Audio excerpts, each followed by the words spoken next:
Warahmatullahi wabarakatuh. Alhamdulillahi rabbil alamin. Alhamdulillahi nahmaduhu wa nasta'inuhu wa nastaghfiruh wa na'udzu billahi min shururi anfusina wa min sayyiati a'malina. Man yahdihillahu fala mudilla lahu wa man yudlil fala hadiya lahu. Ashhadu an la ilaha illallah wahdahu la syarika lahu وأشهد أن محمدا عبده ورسوله الداعي إلى رضوانه.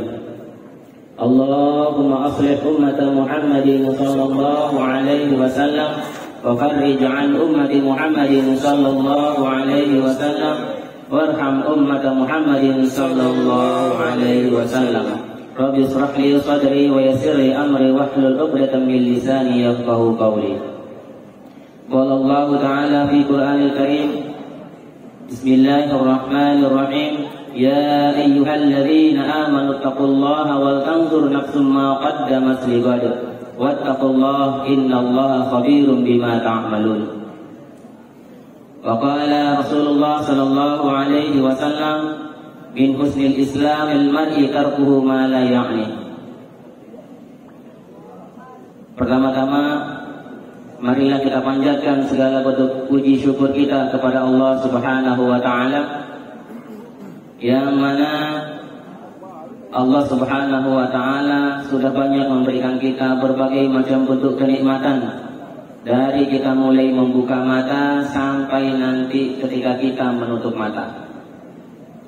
Salawat serta salam tak lupa kita haturkan kepada junjungan kita Nabi besar Muhammad sallallahu alaihi wasallam, atas cinta, kasih dan sayang beliau kepada kita umatnya, sehingga kita begitu dimanja, begitu dicintai, sampai beliau itu merelakan diri beliau untuk menanggung segala bentuk kesalahan dan dosa kita. Sebagaimana ayat yang sudah saya bacakan di atas, itu termasuk ayat favorit saya, ya.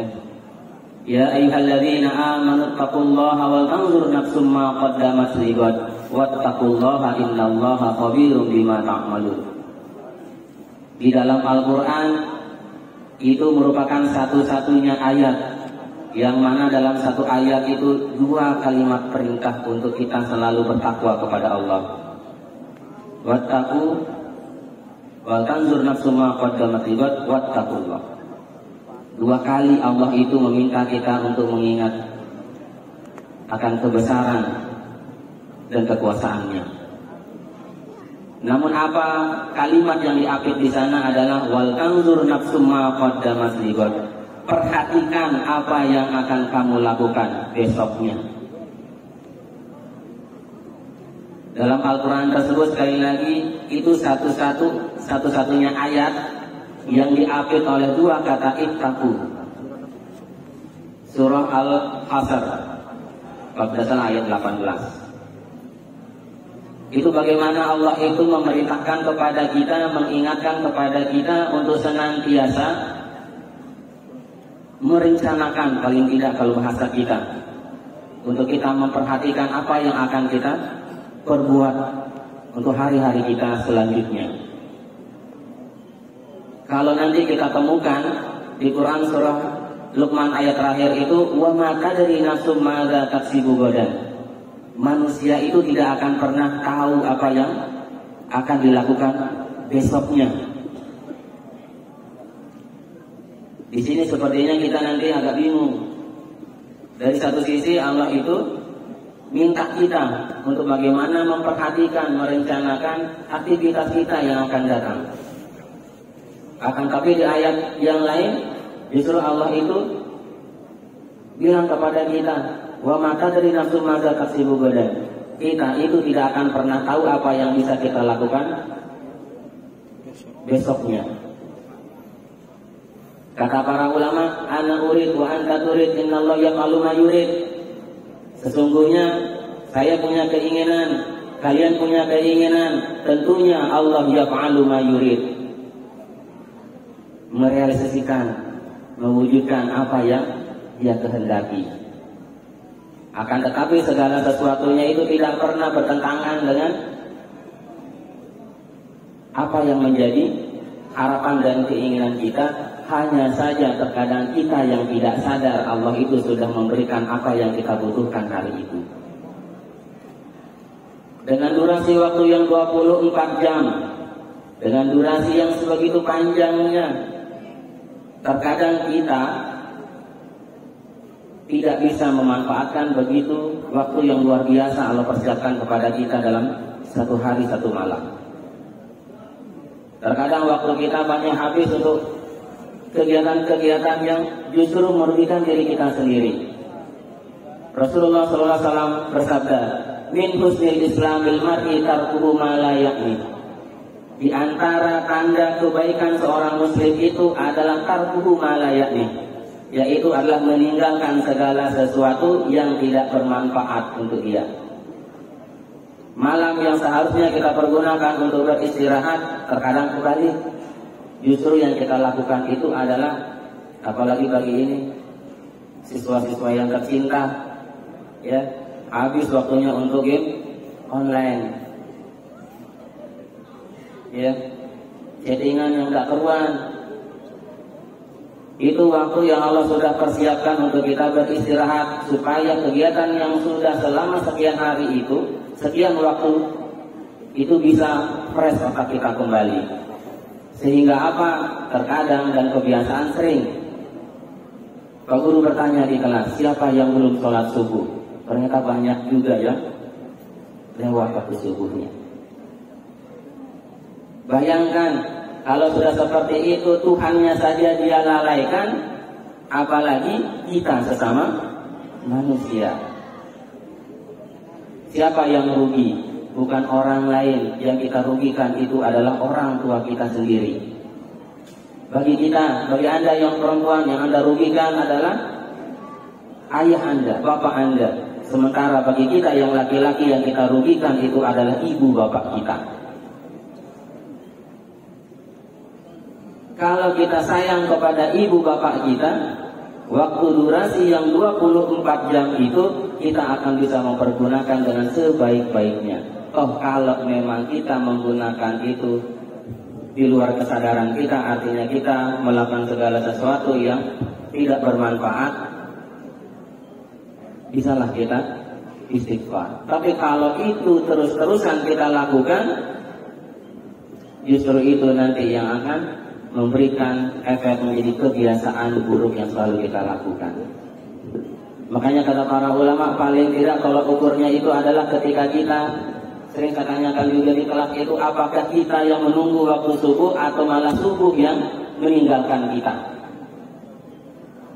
Kebanyakan dari kita itu adalah waktu subuh yang sering meninggalkan kita. Apalagi kalau kita lebih kuat begadang, tapi menunggu 5 menit untuk waktu subuh itu begitu berat. Bayangkan, begitu mulianya waktu subuh itu, ternyata subuh itu yang meninggalkan kita. Wal tanzur nafsum ma qaddamat lighad. Apalagi bagi kita yang sedang menuntut ilmu, yang selama sampai hayat akhir nanti kita itu adalah waktu kita untuk menuntut ilmu, tidak ada alasan kita untuk tidak menuntut ilmu. Ketika kita sebagai penuntut ilmu tidak bisa memanage waktu kita, itu justru waktu itu yang akan melibas kita. Kalau orang Arab mengatakan al-waqtu qasayf, waktu itu seperti pedang. Dalam fotoaka, kalau kita tidak memanfaatkan waktu dengan begitu baik, justru waktu itu yang akan melibas kita. Masa depan yang sebenarnya Allah sudah persiapkan untuk kita dengan cerah ceria, tapi terkadang kita yang memberikan warna-warni yang begitu kelam. Kalau teori apa namanya teorinya Pak Abi? Teori tabula rasa. Itu kita itu dilahirkan dalam keadaan kertas putih, akan tetapi kita yang memberikan warna dalam kehidupan kita. Ada yang awalnya Allah itu sudah menetapkan di Lauhil Mahfuz bahwa kehidupan kita itu adalah syarrun, sesuatu yang nanti akan kita temukan ketika hidup kita itu adalah sesuatu yang senantiasa merana, susah. Akan tetapi dengan kekuatan doa kita, Allah itu merubah segala sesuatunya. Tapi ketika Allah itu sudah menetapkan kepada kita bahwa kehidupan kita sampai akhir nanti sebenarnya itu adalah bahagia, namun karena kita yang salah langkahnya, salah tujuan kita menata perjalanan kita, akhirnya yang semestinya bahagia yang kita temukan itu ternyata melenceng dari semua itu. Nah, di sanalah kita mulai berontak, di sana kita mulai protes kepada Allah. Padahal yang menentukan segala sesuatu itu adalah diri kita masing-masing. Kalau orang Barat mengatakan waktu adalah uang, artinya segala sesuatu yang 24 jam durasi kehidupan kita itu begitu berharga, tidak bisa dinilai oleh materi. Kesehatan, kesempatan kita melakukan segala sesuatu itulah yang sering kita lalaikan, kata Rasulullah. Kesempatan yang begitu luar biasa yang sudah kita diberikan, ternyata kita pergunakan untuk segala sesuatu yang tidak bermanfaat untuk kita. Apalagi bagi kita sedang menuntut ilmu. Waktu kita yang 24 jam itu ketika kita maksimalkan untuk belajar, menuntut ilmu, itu masih kurang. Tapi terkadang belajar hanya 1 jam pelajaran saja sudah pendak. Ya, lebih enak bermimpi. Nah, kalau kita membaca kisah-kisah mereka, para pendahulu kita yang sukses-sukses itu adalah mereka adalah kehidupannya yang sakit dalam artian mereka itu senantiasa belajar, tidak ada waktunya seperti kita. Mereka menata kehidupannya dengan begitu banyak belajar, sementara bagi kita terkadang lebih banyak waktu kita berkedai, waktu kita berjuara. Makanya Allah itu membuatkan kita aturan supaya kita tidak kebablasan, paling tidak 5 waktu dalam sehari semalam itu supaya kita bisa memanage kehidupan kita dengan baik.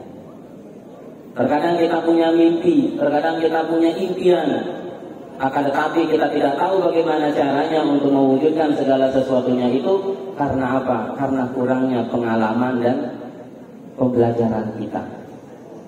Apa yang dilakukan oleh orang itu merupakan pembelajaran bagi kita, dan apa yang kita lakukan itu pengalaman untuk orang lain.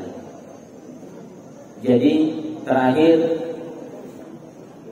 seperti sebuah ungkapan, "Idza aradta an tatahawwala ahlamaka ila haqiqah fa inna awwala ma 'alaika fa'iluh huwa an tastayqidha."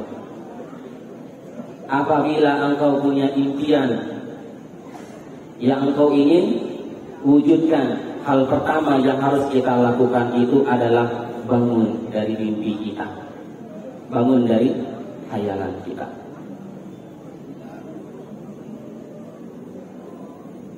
Kalau sudah seperti itu, insya Allah dengan tatanan kehidupan kita yang sudah Allah gariskan, insya Allah senantiasa kita tetap dalam ridho dan kasih sayang Allah Subhanahu wa Ta'ala. Mungkin hanya ini yang bisa Pak Guru sampaikan. Kurang lebihnya Pak Guru mohon maaf. Wallahul muwaffiq wal hadi ila sabilir rasyad. Assalamualaikum warahmatullahi wabarakatuh.